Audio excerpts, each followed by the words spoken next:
Assalamualaikum warahmatullahi wabarakatuh. Hello everyone, welcome to my video.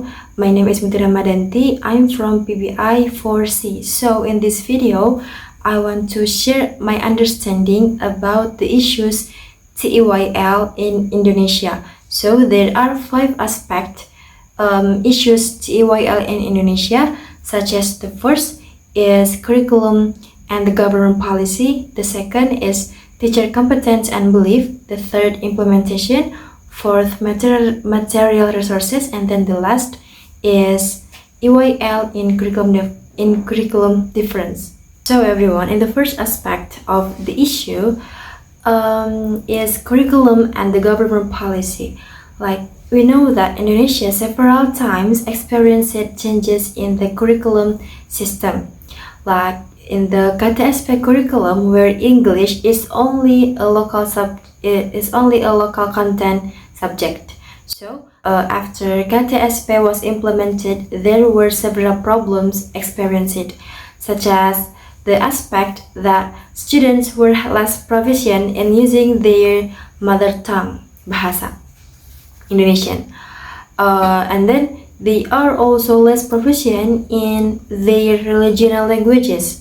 Therefore, in the next curriculum, namely the 2013 curriculum, the government focused students on learning Indonesia and regional languages. So that in the 2013 curriculum, the English language subject was abolished. But apparently, this didn't make students good at Indonesian and regional languages.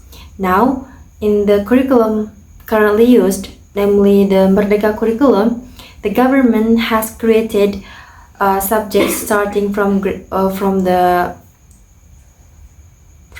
grade 1 and grade 3 in elementary school. So this curriculum has a very promising teaching method because it is student-centered and also pays more attention to teacher competence. And then the second aspect is teacher competence and belief. As we know that in Indonesia, there are still many English teachers who aren't graduates of the English department. So this results in ineffective teaching due to a lack of understanding regarding teaching English to young learners.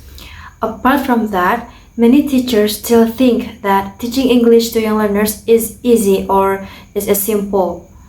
And then they just have to give assignments, order them to read or order them to translate or even memorize vocabulary. So this is caused by the lack of English teachers who are direct graduates of the English department. And then we move to the next aspect is the material resources.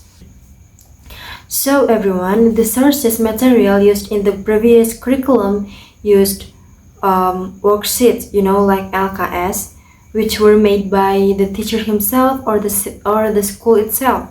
Apart from that, students were required to buy the LKS. In the previous curriculum, this didn't fulfill the TEYL aspect because they only worked on the LKS itself, and there was a lack of learning resources from the internet. And then the next, we move to the next aspect is implementation. So the implementation of learning English subject still has many shortcomings, such as a lack of listening and speaking training. There are still many teachers who only give worksheet assignments without any directions from the teacher. The students just look for themselves at the instruction or on the worksheet or on the LKS. And then apart from that, another problem is that many teachers still order their students to memorize and reason vocabulary without any direct practice, like namely speaking. So the implementation of the teaching still lack of practice speaking and then the listening. Teachers only order them to memorize the vocabulary and then memorize the verb 1, verb 2, or the verb 3, or even translate words, like translate word by word, which is still not appropriate in teaching young learners. So for the last aspect of the issue TEYL in Indonesia is EYL in different curriculum.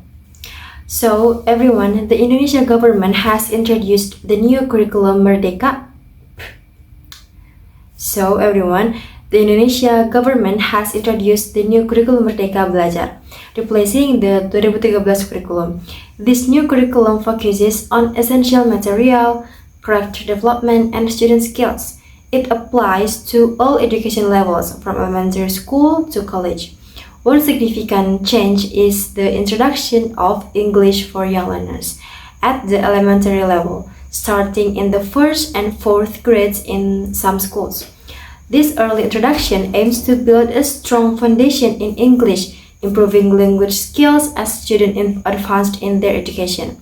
This new approach highlights the curriculum's emphasis on important material, character growth, and students' abilities. So everyone, those are the issues TEYL in Indonesia. Thank you very much for your kind attention. See you. Wassalamualaikum warahmatullahi wabarakatuh.